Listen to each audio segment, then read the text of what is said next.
अदिति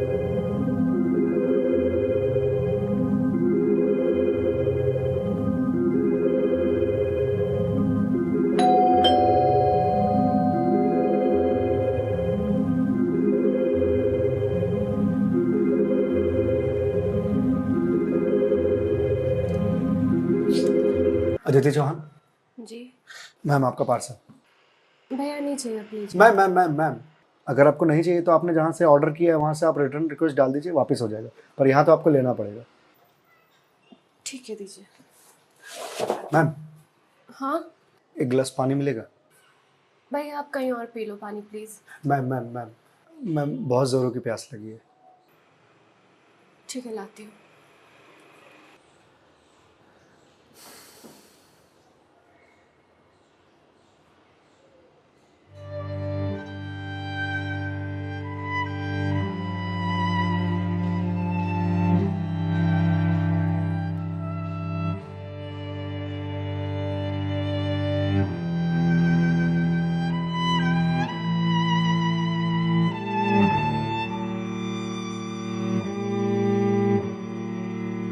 लीजिए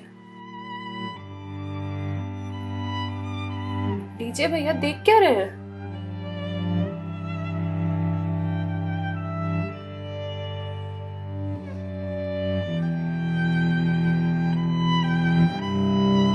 ma'am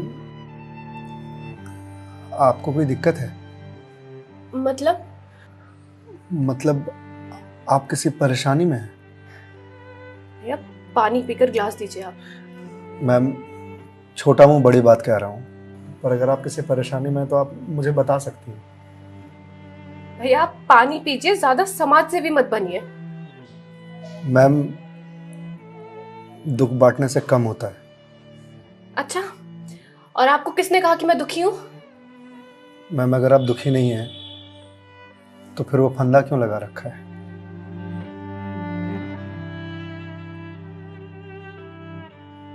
ma'am मैंने सुना है खुशियां बांटने से बढ़ती हैं और दुख बांटने से कम होता है।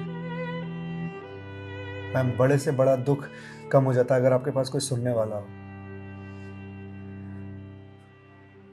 मैम प्लीज़ मैम रोइए मत मैम देखिए, ये तो मुझे नहीं पता कि आपको क्या परेशानी है, पर अगर आप मुझे बताएंगे तो शायद मैं कोई सॉल्यूशन निकाल पाऊँ। नहीं, कोई मेरे लिए कुछ नहीं कर सकता।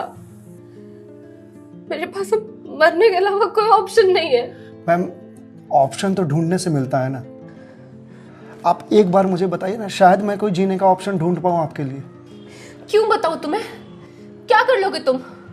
मैंने बोला ना, मेरी हेल्प कोई नहीं कर सकता है। मैम आप अगर मुझे नहीं बताएंगे तो मैं वैसे भी कुछ नहीं कर पाऊंगा, पर अगर आप मुझे बताएंगे तो शायद मैं कोई हल निकाल पाऊँ।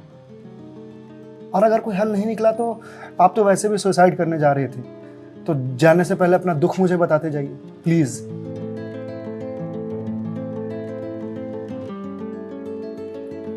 Please ma'am.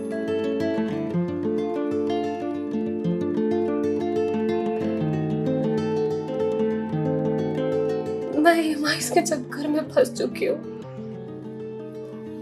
मतलब ma'am?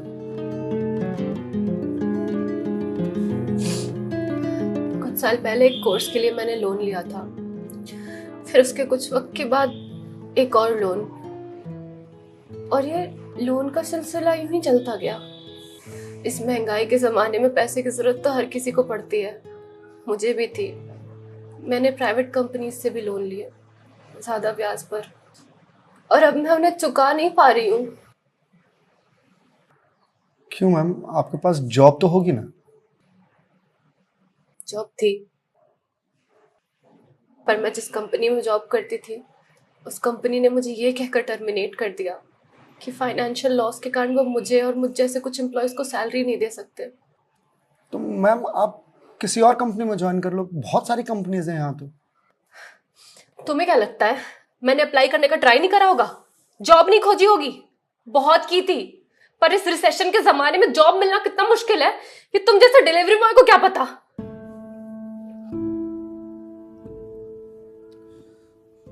I am sorry ma'am, शायद आप सही कह रही हैं, मुझे इस बारे में कोई जानकारी नहीं है। जॉब जाने के बाद मेरे से चीजें हैंडल नहीं हो रही हैं। बैंक से रोज कॉल्स आते ईएमआईज भरने के लिए, और प्राइवेट कंपनी वाले फोन कर कर के धमकियां दे रहे हैं। मैं इस लोन के जंजाल में फंसती चली जा रही हूँ, और अब मेरे पास सुसाइड के अलावा कोई और ऑप्शन नहीं है। मैम ऑप्शन क्यों नहीं है? आप ये बात अपने घर में बता सकती हैं, अपने पापा को बता सकती हैं। नहीं, मैं ये बात अपने पापा को नहीं बता सकती। क्यों मैम? मेरे पापा रिटायर हो चुके हैं, उनके ऊपर पहले से घर की बहुत रिस्पॉन्सिबिलिटीज है। वो मेरी शादी के लिए पैसे भी जोड़ रहे हैं। मैं उनसे किस मुंह से पैसे मांगू? मुझे पढ़ाने के लिए, बाहर भेजने के लिए उन्होंने ना जाने रिश्तेदारों से कितने ताने सुने होंगे, और अब जब मैं उन्हें ये जाकर बोलूंगी तो लोग क्या कहेंगे? मैम पैसे आपको अपने पापा से मांगने हैं या लोगों से? पापा से लेने हैं। तो फिर अब लोगों का क्या है? लोगों का तो काम है कहना, वो तो कहते रहेंगे। पर मैं किस मुंह से जाके अपने पापा को ये बोलूं? किस मुंह से मांगू पैसे उनसे? जिस उम्र में मुझे उनका बोझ उतारना चाहिए, सहारा बनना चाहिए, उस उम्र में मैं उन पे ही बोझ बनूं?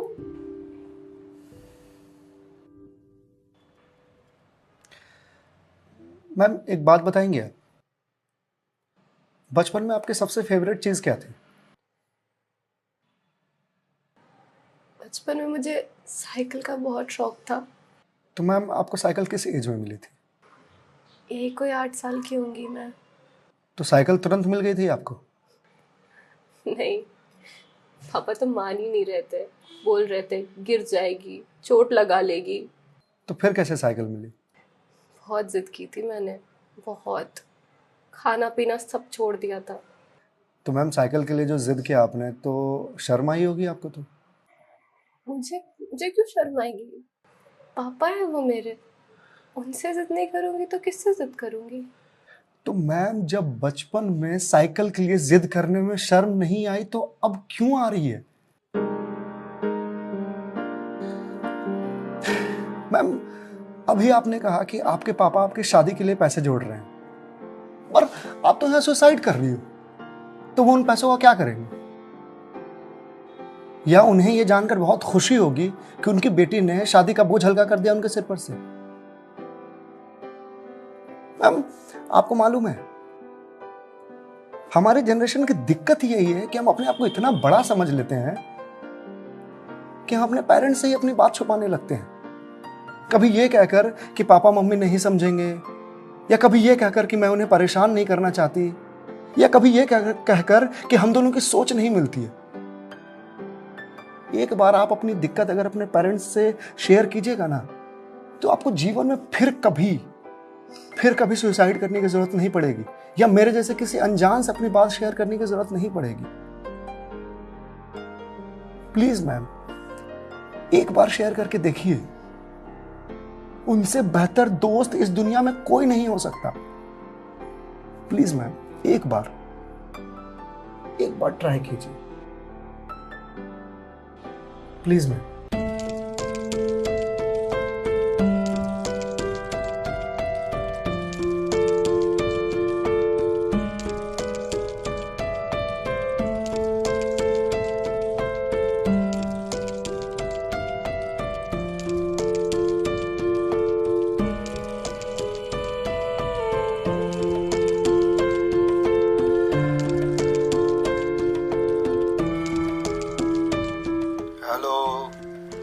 हेलो पापा। हाँ दीदी बोल, कैसी है बेटा? पापा मुझे आपसे कुछ बात करनी है। हाँ बोल ना बेटा। पापा मैं क्या हुआ बेटा? पापा मैं बहुत परेशान हूँ।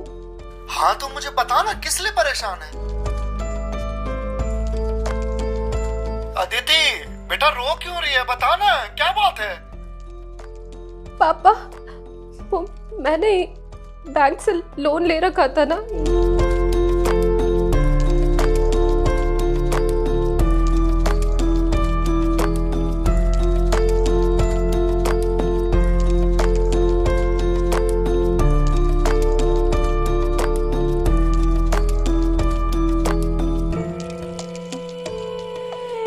देख बेटा, जो हो गया सो हो गया, तू चिंता मत कर, मैं हूं ना। अभी तेरा बाप जिंदा है, मैं काम करता हूँ, मैं कल ही तेरे पास आता हूँ, तू बिल्कुल भी चिंता मत कर। हाँ पापा, आप प्लीज आ जाइए। देखा मैं, आपके पापा आपके एक फोन पर यहाँ आने को तैयार हो गए और आप इतने दिनों से अकेले सफर कर रहे थे। मैम, मम्मी पापा से बढ़िया दोस्त कोई हो ही नहीं सकता। आप एक बार उन्हें दोस्त बना करके तो देखिए। आप सही कह रहे हैं भैया, मम्मी पापा से अच्छा दोस्त कोई नहीं हो सकता है। Thank you. It's okay ma'am, ये लीजिए ग्लास। वंस अगेन भैया, thank you so much. It's okay ma'am, bye. Ma'am ji? मेरे पास आपके लिए कुछ है, यही रुकिएगा, मैं थोड़ी देर में आता हूँ।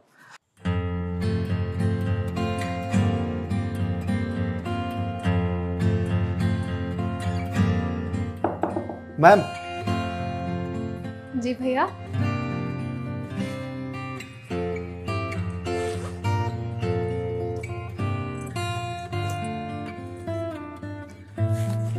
मैम, ये आपके लिए। भगवत गीता? जी मैम। मैम, 2020 का साल मेरे लिए बहुत बुरा था। कोरोना में मेरी जॉब चली गई। पहले के कुछ महीने जो थे वो तो सेविंग्स से निकल गए, लेकिन उसके बाद के कुछ महीने बहुत ज़्यादा टफ था। मेरे ऊपर भी आपकी तरह बहुत सारे EMIs थे जो मैं पे नहीं कर पा रहा था, जिस वजह से मैं बहुत परेशान था और सुसाइड करने की सोचने लगा था। और एक दिन तो सुसाइड करने निकल भी गया था, लेकिन पापा ने मुझे पकड़ लिया। पहले तो बहुत डांटा,